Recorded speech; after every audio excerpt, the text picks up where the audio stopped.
completely out of character. A mild-mannered person reacts. It's called, "Are you courting, lad?" My Uncle Stanley was a different generation to me, and when his wife left for a piss, he thought he could fill the awkward party silence with the wisdom he'd accumulated in his 45 years of living exclusively in Kirby. He wasn't interested in my hopes, my fears, my dreams, and to tell the truth, I wasn't interested in his. But I was good enough to keep my counsel. He, being 26 years my senior, felt it his vestigial family duty to exert mind control.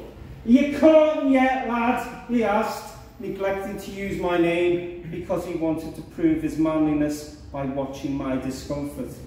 Other young men had uncles who cared for them and didn't hate their nephews because they hated their own lives. And love was a sign of weakness. "Well, are you caught yet, lad?" he demanded. And I looked at the sunburst clock and decided never to go to a family do again. Because Stanley wanted to use my possible prospective virginity or queerness as a metaphorical stick to beat me with. The cheeky red-faced bastard! I got this all the time, so instead of sitting meekly, I began to rhyme. "What the fuck have I been courting? Just do one, Uncle Stan. And no one calls it courting. Are you Barbara Cartland's nan? Why would a man define a man by his ability to bear? I mean, I wouldn't be so rude to ask when you last fucked Auntie Claire. By asking if I'm courting, you mean am I gay or am I straight? And you use such wanky language from 1958. But then my momentary anger subsided and a calm descended on me as I clocked his shocked reaction.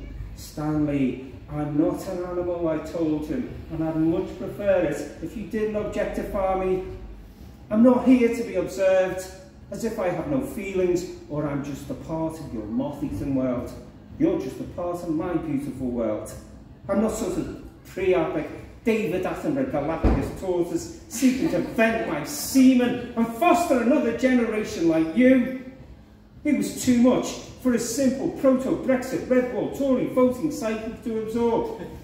His jaw slowly dropped, and had I the skill and the requisite sporting equipment, I would have chipped a golf ball into that vacant gobshite aperture that passed through his mouth. When Auntie Claire returned from her gin and Kestrel lager-fueled piss, she thought that Stanley, like the dirty vicar who'd seen the nude lady wander into his church, had had a stroke. Someone will get that joke just one day. And later, much later, through the gap between jam and door, I eavesdropped his attempt to Iago me to my ma. And when he said she should keep an eye on me and mimic me as a teapot, said I might be one of them, she looked into his eyes, she looked into his face, she looked into his very soul and said, "Good. Thank you very much."